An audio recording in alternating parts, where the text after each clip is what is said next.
Good morning, everyone. I'd like to introduce to you today Felicia Watterodt. Felicia grew up in Rosetown, Saskatchewan, and graduated from the high school in Rosetown Central High School. And today she's going to tell us about her experiences since leaving high school, highlighting her post-secondary journey. The theme of our interview today is how plans can change and how one's career pathway or educational pathway evolves over time, and as you gain more or life experiences beyond high school. Uh, we'll talk about the things that she's discovered along the way and have influenced her evolving path. So, welcome, Felicia. And I Thank guess you. we could start off with: can you tell the people that are watching this where you are now, where you're at today, and what you're doing? Awesome. Thanks for having me.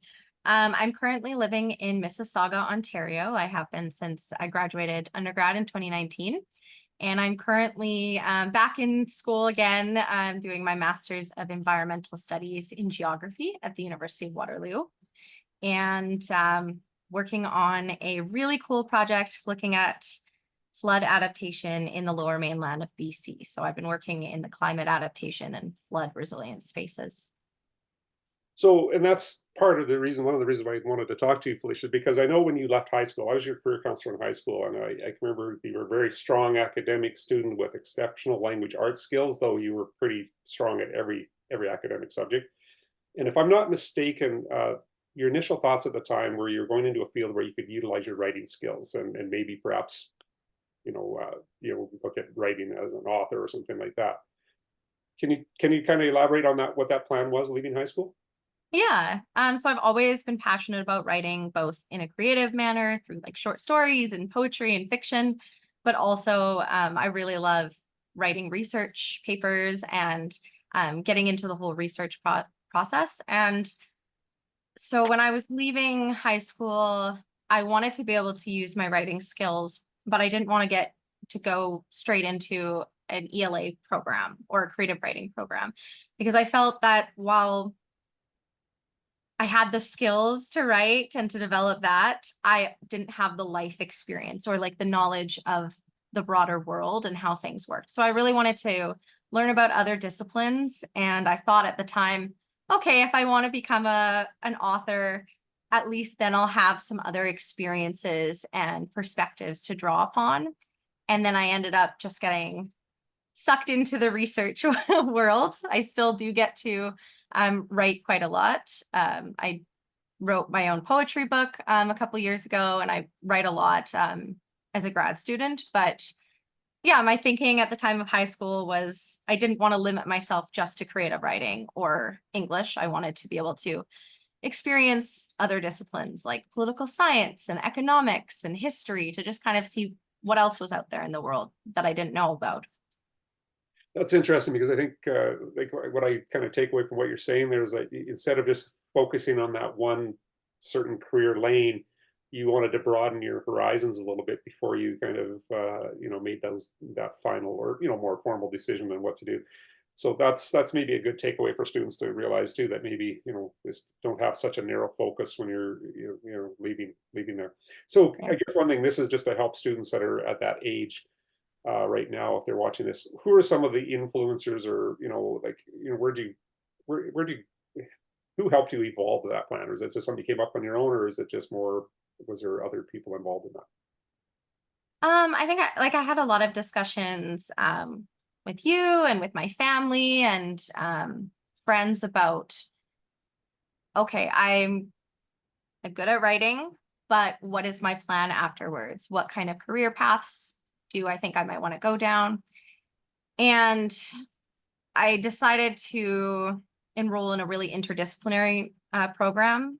It was international relations at UBCO in Kelowna, and along the way there, I really kind of took any class that interested me, that fit along my degree program, but without limiting myself to a specific career focus or a specific discipline. And so over time, I felt like I was able to explore different areas that I was interested in with my professors and my peers, and that's kind of shaped where I am now. I definitely did not picture myself working in the environmental and water management space. I thought, oh, maybe I'll work with community development or international development. Maybe I'll become a journalist. And then as I continue to take courses and meet new people and really discuss all the things that were interesting me, I ended up shifting my focus. And I think it was really, while at the time I was, kind of worried, what am I going to do with an international relations degree? What career paths are out there for me? I felt like I was not really, I was kind of a jack of all trades and master of none, taking so many different courses from different disciplines. But at the end of the day, I think I was able to come out of it with like a holistic understanding of how society and politics and human nature kind of works and go from there. But I definitely didn't want to limit myself to one particular pathway right at the beginning, because at 17 you really don't know all the opportunities that are out there or exactly what you might want to do necessarily. It's a good message. So, and this is maybe because Saskatchewan's such a rural province, and so many of our students are from small towns like Rosetown and even smaller than that at times. Was it difficult to go to a campus so far from home, or how was that transition? For me, it wasn't as difficult, just because I had a lot of family in the Okanagan, and that's one of the factors that made me choose the Okanagan campus of UBC instead of Vancouver. I also wanted to prioritize being on a smaller campus in a smaller city, just because I didn't want to dive straight into downtown Vancouver, coming from Rosetown. Um, Originally, I wanted to transfer to Vancouver, and then I ended up loving how small the campus was, how much access I had to community and to professors, and my family was out there as well. Um,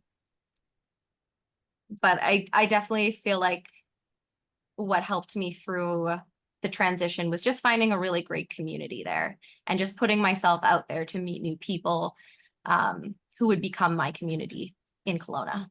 So is that on campus clubs and groups like that, or Yeah, outside yeah, outside of the class kind of thing? yeah. So both just being open to just pushing myself out of my comfort zone. I still am very much an introvert.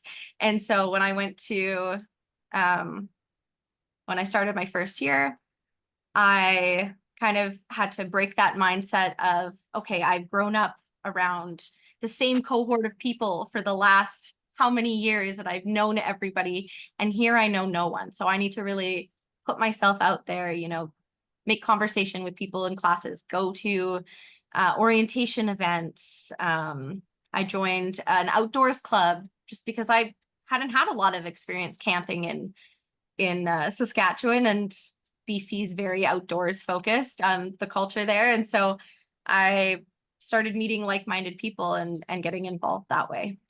Yeah, and I think that's good advice for anybody too, because I think sometimes it's one of the things that deters some students sometimes is from going far away from home, because they don't know how to leave that cohort of people, like you said, that they've been with for a long time, and Mhm. you kind of force the issue by going further away. I think that was actually one of the factors in my decision making was I didn't want to go to school in Saskatchewan just because I wanted to push myself more out of my comfort zone. I knew if I went to the University of Saskatchewan or Regina that I would have a lot of friends there that I could lean on, and I wouldn't be pushed to explore uh, new opportunities or new friendships the way that I was being in a completely new place. And so that was one of the factors as well that led to me going to UBC. So, okay, so can you kind of detail the events that led to the master's program that you're currently working on? So, how did it transition from where you were in BC to Waterloo? Yeah. So I graduated in 2019 with my Bachelor of Arts in International Relations. And at that point, I was completely hooked on wanting to do research and work in the water management and environmental management area. However, I did not have an environmentally focused degree. Mine was on international relations. And while there's a lot of transferable skills and interdisciplinary connections, the job market was very tough. I knew that I would be moving to Ontario because my partner lived out here. And I also didn't have very many connections out here. And so when I first moved out to Ontario, I sent out hundreds of job applications, didn't really hear back. I wasn't really qualified. I didn't have the experience specifically in dealing with flooding or water management issues, which is what I was really passionate about. And so I started working full-time at a aquatic swim school.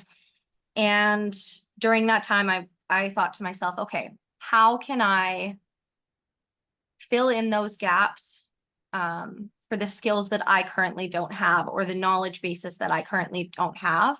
So I just started taking a little online courses through Coursera, just to see, okay, what do I need to learn about climate science? What do I need to learn about water management? Because those are not things that I had studied at school formally. And then that transitioned during the pandemic to me getting a certificate from the University of Toronto in environmental management, as well as a certificate from McGill in integrated water management. And so at that point, I felt that I had started to be able to bridge what I had learned in my undergrad with the focus that I now wanted to take. And at that point, I applied for grad school. I was originally quite upset with myself because I was like, oh, shoot, I missed the deadline this year. I'm gonna have to wait a whole other year to apply. And it ended up working out. I took that time to take that certificate program. And by the time I was accepted and was able to apply again, the perfect project had come up, and it was just serendipitous that I started working on that project. Good, good. So when we had an earlier discussion that, before we when we're setting up this interview, you told me that you really weren't aware of too many of the master's or postgraduate studies opportunities available to you. So can you help students maybe understand how they can become more aware of that stuff? Because I'm not sure we can expect a 17-year-old to understand the world beyond the first, the undergraduate degrees if they haven't got to that part yet. So how did you find out more about those opportunities? Yeah, I think I really started to become aware when I started working as an undergraduate research assistant at UBC, and that was completely because I was taking a really interesting class with a great professor, and he happened to mention that they were looking for research assistants. He said, oh, ideally we're looking for grad students, but if we don't get a grad student, we would consider taking on an undergraduate research assistant. And I thought, well, I might as well apply. There's no harm in applying. And I started working on that research project. And through that, I started to understand what I guess the other side of academia, the research side of universities, because it really is quite different being a student now than it was being in my undergrad, where I guess in your undergrad, you're being tasked with becoming the master of one discipline and learning and memorizing and exposing yourself to all sorts of different theories and frameworks and ways of doing things in that discipline. And as a graduate student, you're treated a lot more like you're a research associate. You're more like working collaboratively with your professors as colleagues, as opposed to like a student teacher dynamic, and starting to get that freedom to kind of say, okay, this is all the stuff that I've learned, but what are the things I haven't learned, and having the freedom to kind of go down those rabbit holes and try to connect those pieces together. And so through my undergraduate research assistantship, I had that first taste of what it would be like to do research in an academic setting, as opposed to writing an essay for a class where say the topic is already predetermined, or versus having the freedom to explore things that are interesting ideas or maybe are missing in the literature or what have you, and getting to work with different community partners. And so I think, yeah, I had that taste. I was like, oh, I really love doing research. But at the same time, I wasn't sure if I totally wanted to commit the next couple of years of my life to doing another degree. So I decided, okay, let me just take a break, take a breather, see what direction I want to go from here. I knew I wanted to do something with the environment. I thought, oh, maybe I'll do an environmental law degree. Maybe I'll see if I can work for an environmental NGO or a conservation authority. I really didn't quite know exactly what was going to happen next. And so I just thought, let me just take a little bit of a break in between, figure out my next steps. And then when I was ready to start looking into graduate programs, there was a lot of things that I really hadn't understood about grad studies at the time, even of being in my undergrad. I didn't realize how many funding streams there are. I this entire time have not had to put myself in debt or get any loans because my project has been funded and because the university provides opportunities for students to be research assistants and TAs and work for different research institutes. I didn't know that that was an option. I just thought at the time of graduating my undergrad, oh no, now I'm gonna have to like figure out how to fund myself through another degree. And then the other things I didn't realize at the time was how fluid academia is, in the sense that you can come from a completely different background and then get a master's in a totally different subject and then get a PhD in a totally different subject. And it's more so having that base that you have experience being a student and you know how to do research. But I didn't realize that, you know, I don't have to be locked in one discipline or one path. I can do the next degree in a totally different subject, and that's actually really encouraged by universities. So those were things I didn't quite understand about the process as well, that I found out through applying. And the first step to applying was just reaching out to a bunch of professors and just saying, hey, I think the research that you're doing is interesting. I'd love to chat more about it. And then you kind of just figure out what programs are best for you, and what supervisors or projects might work best for you. So I didn't realize that in undergrad, how much of a role that would play as well, of yeah, being able to make those connections with professors before you even apply. It kind of in turn guarantees that you'll get a spot when you do apply if you've made that connection ahead of time. So those were some of the things I had to learn along the way. Yeah, I think that's interesting. I think some takeaways I take from what you just said, though, like too, and I didn't realize so much as like how you said you haven't had to go into debt. Like you can get these master's programs can be funded if Mhm. the programs are there. So I think some people right away think, well, if I go to my master's degree, that's just going to cost me another this much money, and it might, but it Yeah, doesn't necessarily have to work that way. I it also, definitely depends on the program. yeah. And I Yeah. like the idea you said it's kind of fluid. Academia is fluid, like in the sense that you can have an undergraduate degree in something, but you can still, like in your case, you're going into a master's, you're in a master's program that's not related to that undergrad degree, and a PhD may be something different. Yeah, so I think that's interesting. Mhm. Back to the original question, and I think the one thing too, look, it sounds like there was a particular, maybe one or two particular professors in your undergrad degree that kind of were your gateway. You know, like Yeah.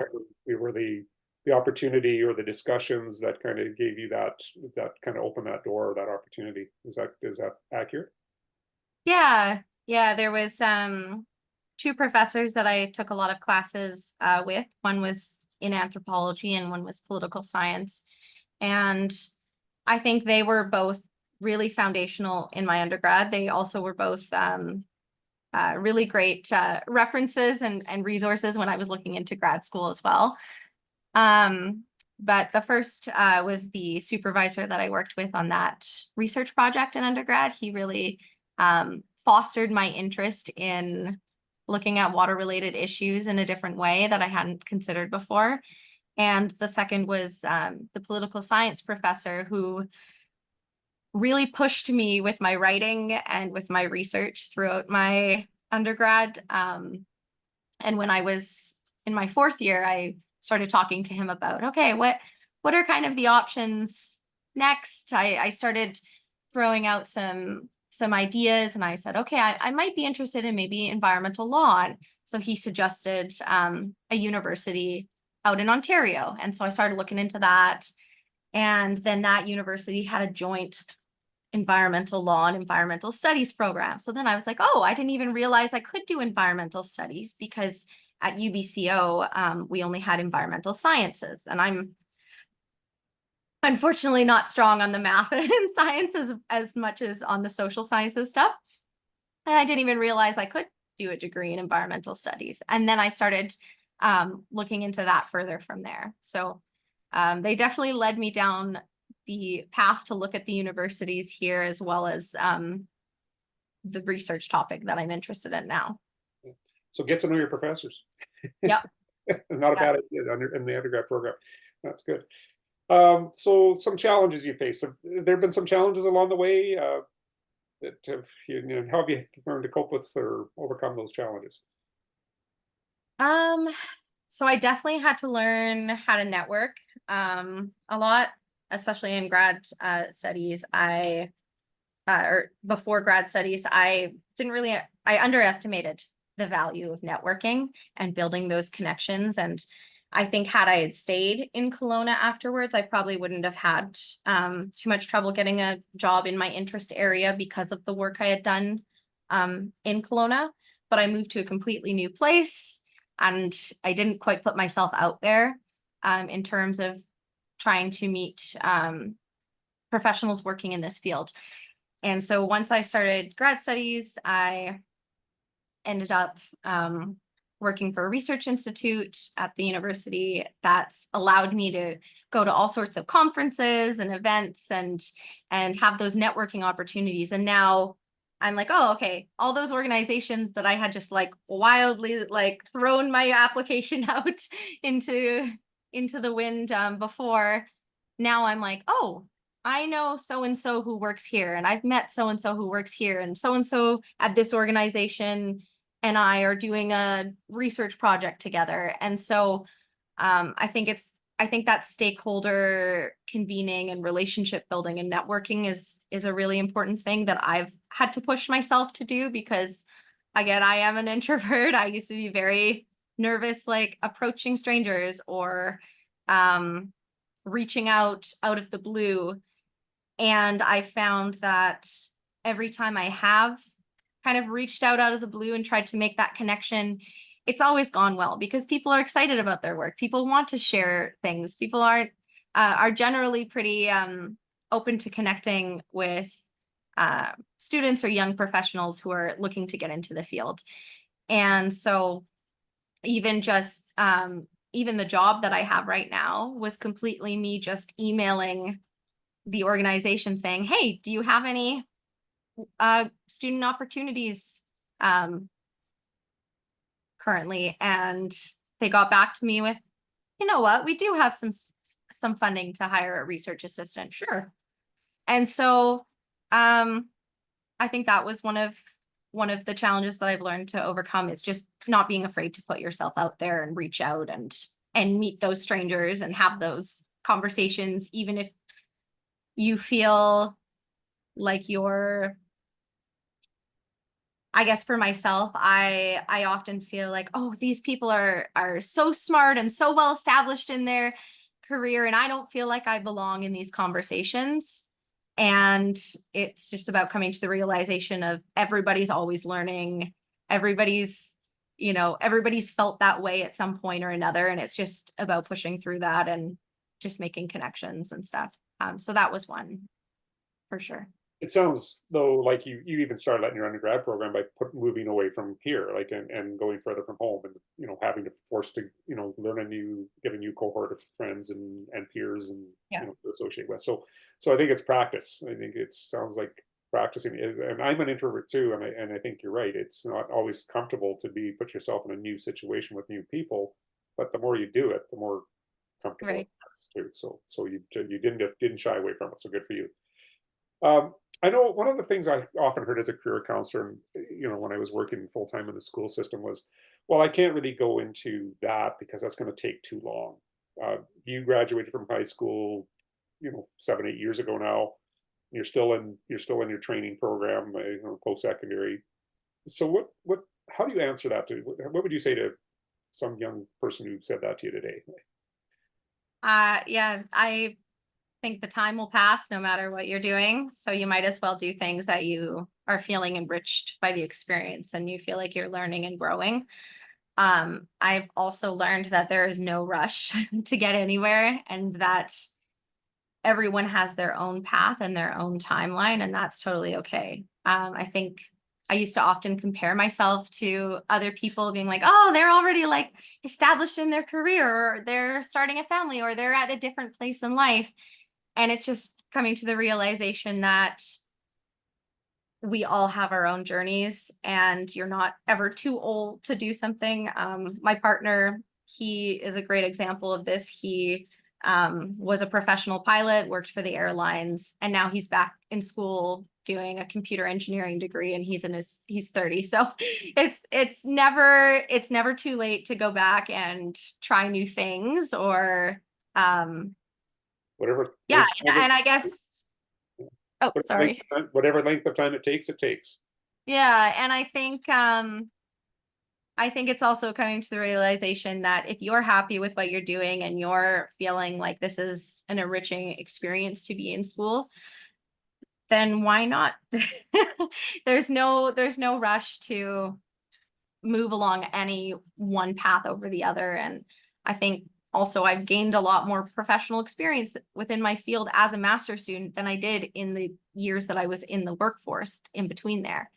And so I think for me now, it's coming to the realization also that as a graduate student, I'm more of an employee who's hired onto a funded project rather than a student. But yeah, I think it everyone has their own path, and even if people want to take longer to do their degree, that's also fine. I think when you're 17, you feel like, okay, like time is running. I need to jump in the workforce. I need to hit this milestone by a certain age. And when you get into it, it's like, okay, does taking an extra year really make a difference in the long run if you're happy and you're enjoying what you're doing? So, yeah, I think it's all about finding that life work balance and being happy with where you're at and not trying to compare yourself to where other people are at, because their journey's different and neither are better or worse. Good answer. Speaking of life work balance, we always talk about that in career counseling and in the workforce. What do you do for life work balance as a student? Like, how do you give your mind and body a break? What do you do? Yeah.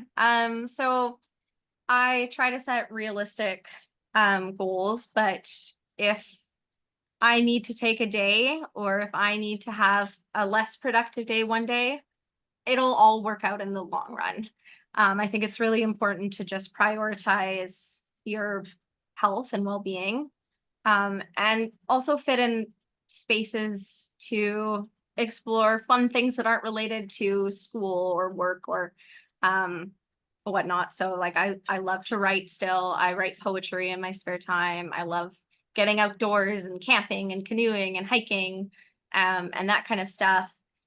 But then I also try to treat grad studies a little bit more like a 9 to 5 job. It doesn't always work out that way, but I'll go to the library or go to school. And when I'm home, I try not to think about school as much as I can.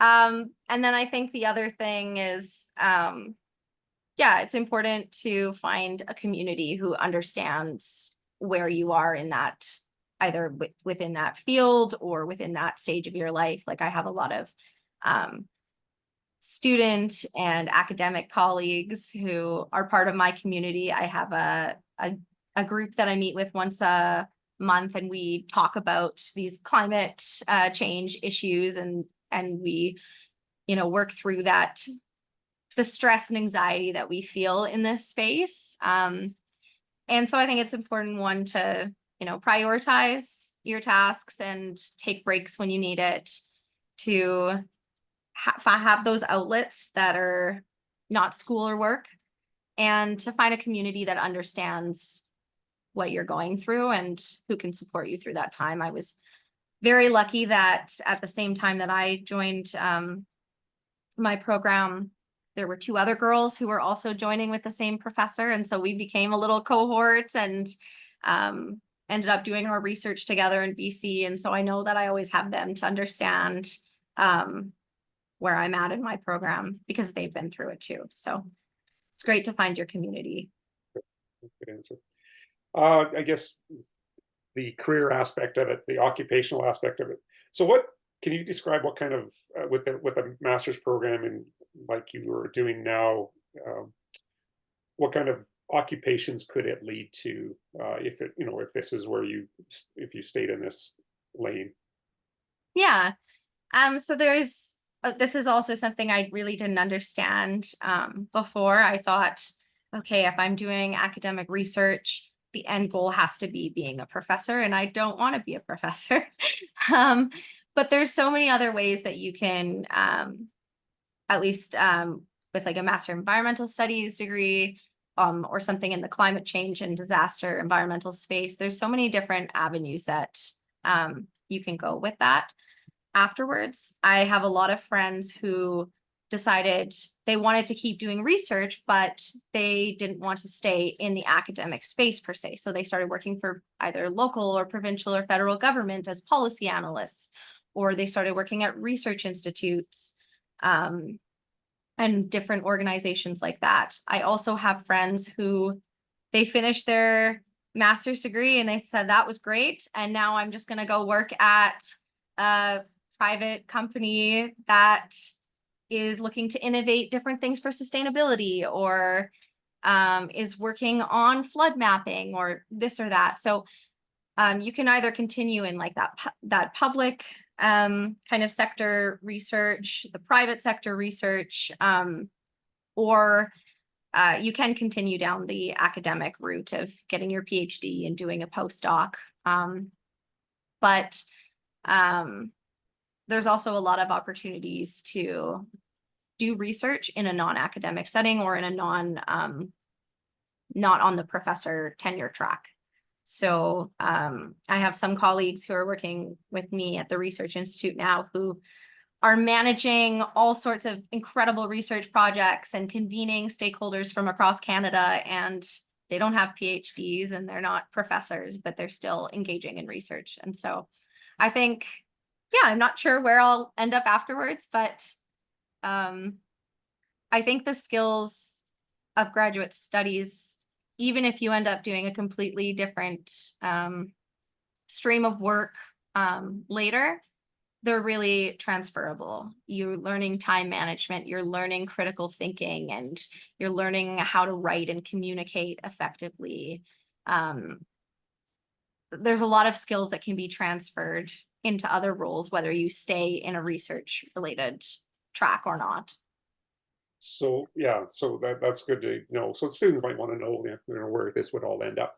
So Yeah. you're wrapping up your, you know, hopefully wrapping up your master's degree this spring. Is that correct? Yes. So what's next? So as we were talking about before this meeting started, I am just keeping myself completely open to different opportunities that came up. And my plan has again changed on the fly, but I'm rolling with things. Originally, I was going to work full time for the next year and then figure out after that what I wanted to do. I have a contract lineup with a research institute at the university, so I would be hired as a full-time employee of the university. However, this week we just got news that a project that we applied for got funding, and they were looking for a PhD student. So I'm exploring that option as well of continuing my PhD continuing my studies with a PhD on this project, be with the same supervisor as I had before. And it was a project that I was very passionate about getting up and running. So yeah, it's just kind of seeing where the opportunities take me next. I try not to have, like the 5-10 year plan, because 5 years ago, I didn't know that the project that I'm working on today would exist. And last week, I didn't know that the project that I want to do my PhD on would exist. So I think it's just about being open and flexible to see what may come. It might be something that you don't expect, but you might end up enjoying. And so I think that's important for students to know as well. Well, Felicia, that's awesome. Thank you so much. You're an excellent role model for any student. I think particularly these rural students that that we deal with in SunWest, to realize that there's a big world out there, and if you are open to the pathways that present themselves for you, then there's anything's possible. So good for you. Congratulations on what you've accomplished so far and what's in store in the future. So thank you very much for doing this session. We really appreciate it. Thank you. Thank you for having me, and thanks for everyone for listening to me blabber on for a while. Okay, we'll end it there, I think.